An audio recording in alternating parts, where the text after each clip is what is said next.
¿Te has dado cuenta de que la papa es el cuarto cultivo agrícola más importante a nivel mundial? Efectivamente, se producen alrededor de 370 millones de toneladas anuales, y esta es una importante fuente de alimento principalmente en su centro de origen, los Andes, y particularmente en regiones de gran altitud como las de Ecuador, en donde se producen 275.000 toneladas anuales. Con respecto a esta planta, esta pertenece a la familia de las solanáceas e incluye dos especies importantes: Solanum tuberosum subespecie tuberosum y subespecie indígena, y la especie Solanum pureja. Cabe recalcar que existen variedades de papa mejoradas mediante cruzamientos y variedades nativas que han sido seleccionadas por cultivos y no cruzamientos. Este importante cultivo se ve afectado por enfermedades como la costra negra causada por el hongo patógeno Rhizoctonia solani, el cual produce estas manchas oscuras y deformaciones en la superficie de los tubérculos, lo que reduce su atractivo comercial, y también puede causar estas lesiones en los tallos de las plántulas, lo que reduce la productividad. Debido a que este hongo produce estructuras resistentes, es muy difícil de controlar mediante métodos químicos y convencionales, por lo que las alternativas apuntan hacia el control biológico. El microbioma es el conjunto de microorganismos que coexiste con las plantas y que se puede clasificar según los sitios que ocupan. Por ejemplo, la rizósfera se refiere a los microorganismos asociados a las raíces, mientras que la endósfera se refiere a aquellos que viven dentro de los tejidos vegetales. Debido a que el microbioma ha sido asociado a la salud y al crecimiento de las plantas, se ha propuesto que la endósfera es una posible fuente de nuevos controladores biológicos. Esto nos lleva al objetivo de mi investigación, que es evaluar el potencial del microbioma del tubérculo de papa nativa, de Solanum pureja, contra Rhizoctonia solani. Para esto primero realicé una revisión sistemática de literatura, en donde me planteé dos preguntas: ¿cuál es el microbioma de plantas de papas sanas y cómo éste se puede usar para controlar enfermedades? Enfocándome en estas palabras clave y en estos criterios de exclusión, encontré 38 estudios, 20 de los cuales fueron destinados para responder la primera pregunta y 18 para la segunda. Aquí podemos ver que 17 de estos estudios fueron realizados en Norteamérica y Europa, versus solo uno que fue realizado en Sudamérica. También que 18 de estos se enfocan en estudiar el microbioma de la raíz y o del suelo, versus 2 que se enfocan en el del tubérculo. También vemos que hay 14 estudios que usan variedades mejoradas versus 6 que usan variedades nativas, que 19 de estos están enfocados en estudiar bacterias y hongos versus un único estudio que está enfocado en estudiar exclusivamente los hongos. Y tomando en cuenta únicamente las investigaciones que realizaron metagenómica, se puede decir que la rizósfera de variedades mejoradas y nativas está dominada por los grupos bacterianos Proteobacteria, Actinobacteria y Bacteroidetes, y por los grupos fúngicos Ascomycota y Basidiomycota. Cabe recalcar que en el tubérculo nativo hay mayor abundancia de Firmicutes y menor de Bacteroidetes. Además, se encontró que el microbioma se puede usar para controlar enfermedades, principalmente mediante suelos opresivos, inoculación de endófitos antagónicos y no antagónicos, metabolitos secundarios y enmiendas orgánicas. Para el control específicamente de Aedes solani se pueden aprovechar los géneros Pseudomonas, Lysobacter, Methylobacterium, Clavibacter, Frigoribacterium y el género fúngico Trichoderma. A partir de esto se realizaron experimentos para estudiar la diversidad y determinar cuál es el microbioma de papas nativas cultivadas en suelo nativo de su centro de origen. Para esto se cultivó in vitro dos variedades nativas de Solanum pureja, obtenidas del banco del INIAP, llamadas chaucha amarilla y chaucha ratona, que después de 15 días fueron aclimatizadas, y la mitad se cultivó en suelo nativo obtenido de Cotopaxi que no ha sido empleado para cultivos, y la otra mitad en este mismo suelo pero que fue sometido a un tratamiento térmico. Esto se hizo para reducir la diversidad del suelo y ver cómo esto afectaba a las comunidades microbianas de los tubérculos.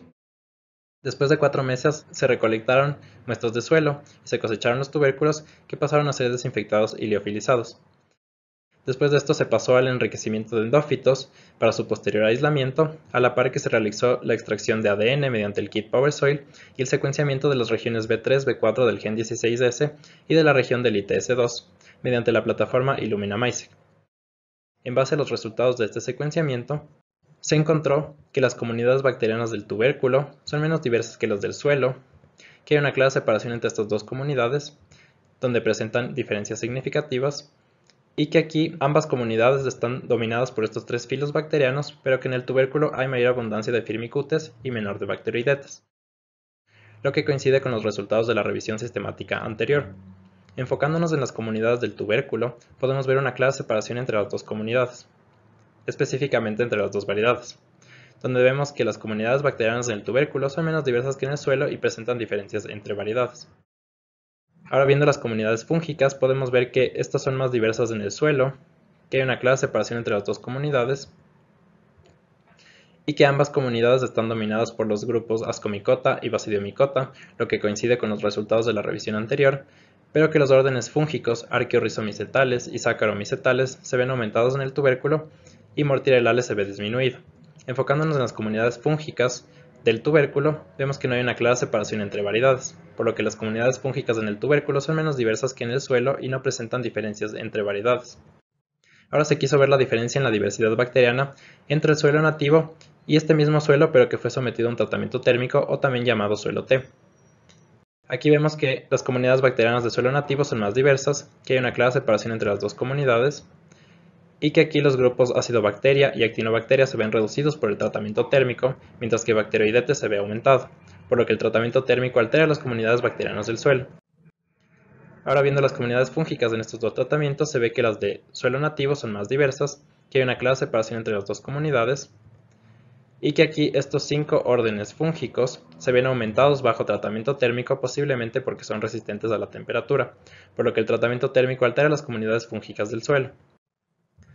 Después de esto se quiso ver la diferencia en la diversidad bacteriana entre las comunidades bacterianas de tubérculos de plantas cultivadas en suelo nativo versus las comunidades bacterianas de tubérculos de plantas cultivadas bajo suelo T. Aquí vemos que las comunidades bacterianas de tubérculos de plantas cultivadas en suelo nativo son más diversas, que hay una clara separación entre las dos comunidades donde las comunidades bacterianas de los tubérculos de suelo T son más uniformes, y que aquí hay una clara alteración de la composición bacteriana bajo el tratamiento térmico, donde el grupo Proteobacteria termina dominando la comunidad, por lo que el tratamiento térmico altera las comunidades bacterianas del tubérculo porque altera su fuente de origen, que es el suelo. Ahora viendo las comunidades fúngicas bajo estos dos tratamientos se puede ver que no hay una clara diferencia significativa entre las dos comunidades, entre tratamientos, que no hay una clara separación entre estas comunidades y que las composiciones son básicamente las mismas, por lo que el tratamiento térmico no altera significativamente las comunidades fúngicas del tubérculo, a pesar de que sí altera su fuente de origen, que es del suelo. A partir de esto se quiso ver qué sucedía con el potencial inhibitorio en los tubérculos que tienen las comunidades microbianas alteradas. Para esto se buscó el potencial inhibitorio de las bacterias endófitas del tubérculo. Se tomaron las muestras anteriores de tubérculos de suelo nativo y de tubérculos de suelo T, y se aislaron los endófitos bacterianos en estos 4 medios para después seleccionar las colonias puras. Como vemos aquí, tenemos los cultivos puros que presentan diferencias fenotípicas. Luego estos se aprovecharon en ensayos de screening de inhibición, donde se cultivó en el centro al hongo patógeno Rhizoctonia solani y en los extremos en forma de cruz a los diferentes aislados bacterianos que se quería probar su potencial inhibitorio. Aquí se midieron las distancias de inhibición que se describen como el espacio o el halo de inhibición entre el crecimiento de la bacteria y el crecimiento del hongo. Cabe recalcar que se probaron 106 aislados, 54 que provenían de tubérculos de plantas cultivadas en suelo N, versus 52 que provenían de tubérculos de plantas cultivadas en suelo T. Aquí vemos los resultados de este screening, en donde se ve el halo de inhibición producido por el control bacteriano utilizado, Streptomyces lidicus, y un halo de inhibición similar producido por uno de los aislados bacterianos probados. Aquí se encontró 18 posibles candidatos de endófitos microbianos, 12 que provenían de tubérculos de suelo N y 6 que provenían de tubérculos de suelo T. Cabe recalcar que 11 de estos presentaban un potencial inhibitorio igual o mayor al del control, por lo que ciertos endófitos del microbioma del tubérculo tienen el potencial de controlar a Aedes solani. También se estudió la proporción de endófitos con potencial inhibitorio que provenían de tubérculos de suelo nativo versus de tubérculo de suelo T, y se vio que el doble provenía de tubérculos de suelo nativo, por lo que el potencial inhibitorio posiblemente es mayor en comunidades bacterianas más diversas. Para concluir, en la revisión sistemática se encontró pocos estudios en el microbioma de papas nativas y sus tubérculos y que ninguno de estos estudios se ha realizado en su centro de origen.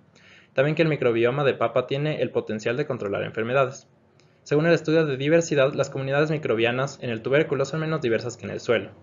Y según los experimentos, la reducción de diversidad en el suelo generó un ensamblaje normal del microbioma del tubérculo, que incluyó menor cantidad de endófitos con potencial de controlar la enfermedad provocada por el patógeno Rhizoctonia solani. Todo esto sugiere la importancia de la diversidad del suelo y la necesidad de potenciarla en suelos agrícolas para reemplazar prácticas convencionales. Por último, quiero agradecer a mi director de tesis Antonio León, a Darío Ramírez y al resto del equipo del Laboratorio de Agrobiotecnología, a la Universidad de San Francisco de Quito, al INEAP, a la Universidad de Utrecht, al Instituto NIO y por último a la Universidad de Carolina del Norte. Muchas gracias.